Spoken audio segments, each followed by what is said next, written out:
Après le bac, on se pose cette question à savoir qu'est-ce que je dois étudier, dans quelle université aller, quelle filière dois-je faire. Souvent on se laisse orienter par le fait de conseils d'un oncle, d'une tante, d'un membre de la famille, ou bien on se laisse orienter par le salaire que génère cet emploi-là à la fin de nos études. Donc dans cette vidéo on va essayer de trouver quelle filière il faut faire pour pouvoir être heureux plus tard dans le monde professionnel. Donc on se retrouve après un jingle.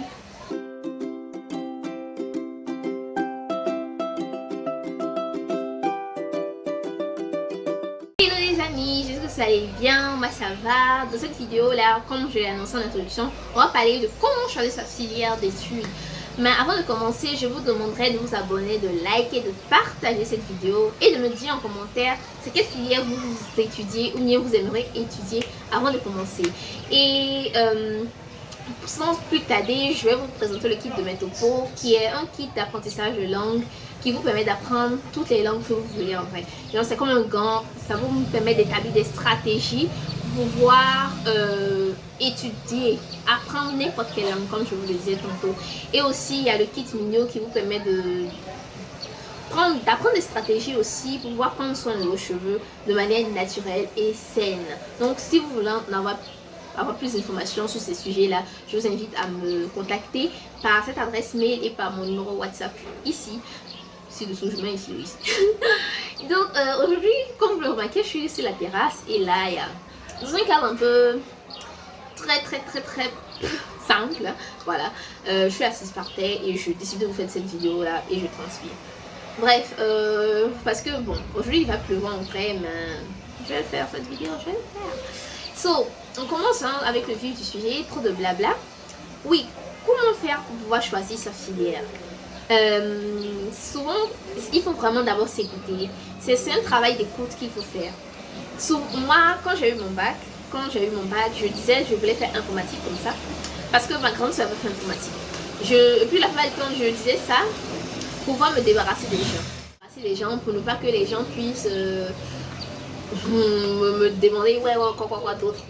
Je ne voulais pas faire aussi la comptabilité et j'avais pas un choix. Je disais aussi actuariat souvent parce que bon, j'ai une soeur aussi qui a fait des statistiques, donc je disais ça comme ça. Mais au final j'ai fait informatique.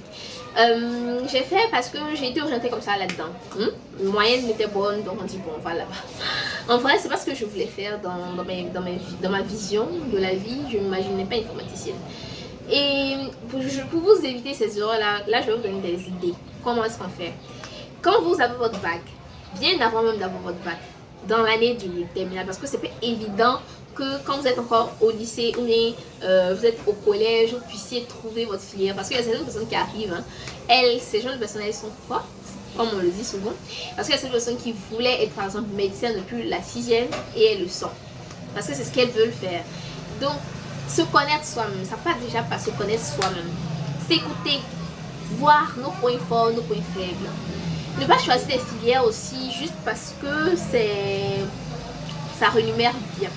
Donc essayez d'avoir un large choix, essayez de vous documenter, essayez d'aller à des salons pour voir. Déjà si vous vous connaissez, vous avez un large choix. Si vous n'êtes pas juste restreint sur des domaines, par exemple juste l'informatique et l'actuariat comme moi par exemple, vous pouvez voir d'autres choses qui peuvent vous plaire.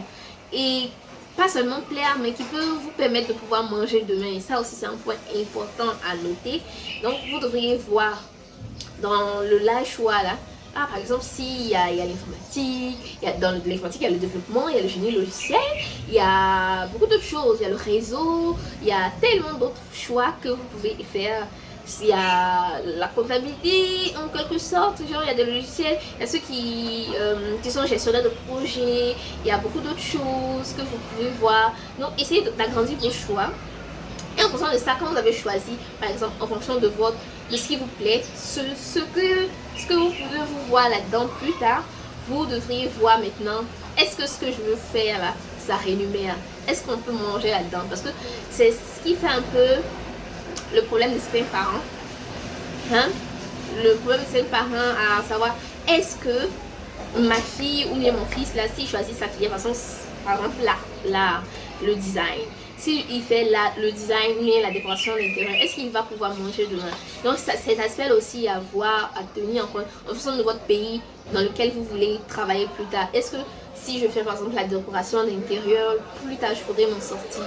Donc essayez d'analyser tous ces aspects-là qui sont vraiment très importants et aussi essayer de voir sur le long terme, est-ce que ce métier-là sera toujours utile, hein? Est-ce que ce métier-là vraiment il apporte quelque chose de bien à l'environnement aussi? Est-ce qu'il apporte quelque chose de bien à mon entourage? Parce que ce sont des questions additionnelles que vous pouvez vous poser pour pouvoir avoir une plus grande une vue plus large, hein, sur tout ce que vous pouvez vous poser comme question pour pouvoir choisir. Donc je vais faire un petit récapitulatif. D'abord, il faudrait vraiment se connaître, essayer d'aller à des salons, élargir notre choix, notre palette de choix de filières, ne pas juste se limiter à 2 ou 3 que nous entendons très souvent.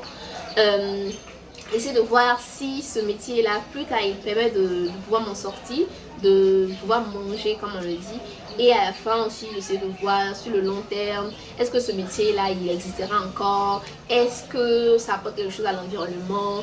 Et en fonction de ces questions-là, vous allez trouver, j'en suis sûre, hein, ce qui va vous faire plaisir, le métier qui va vous apporter la joie. Comme on le dit, quand vous travaillez dans le domaine qui vous passionne, vous n'aurez pas à travailler un seul jour de votre vie. Donc c'est la fin de cette vidéo. J'espère que vous a plu et que vous avez entendu malgré le brouhaha, les voitures, les enfants, parce que je suis venue sur la terrasse, c'est normal qu'on entende autant de bruit. J'espère que vous a plu et que vous avez été très instructive. Donc si vous voulez approfondir encore plus, si vous avez plus de questions, vous pouvez me contacter sur mes réseaux sociaux. Et aussi, n'oubliez pas de passer vos commandes, kit de make-up. Et n'hésitez pas à me faire savoir les filières que vous aurez voulu étudier quand vous étiez petit dans les commentaires. Ça m'intéresserait de vous dire. Et on se donne rendez-vous pour une prochaine vidéo. Je suis à moi maintenant. Allez, ciao.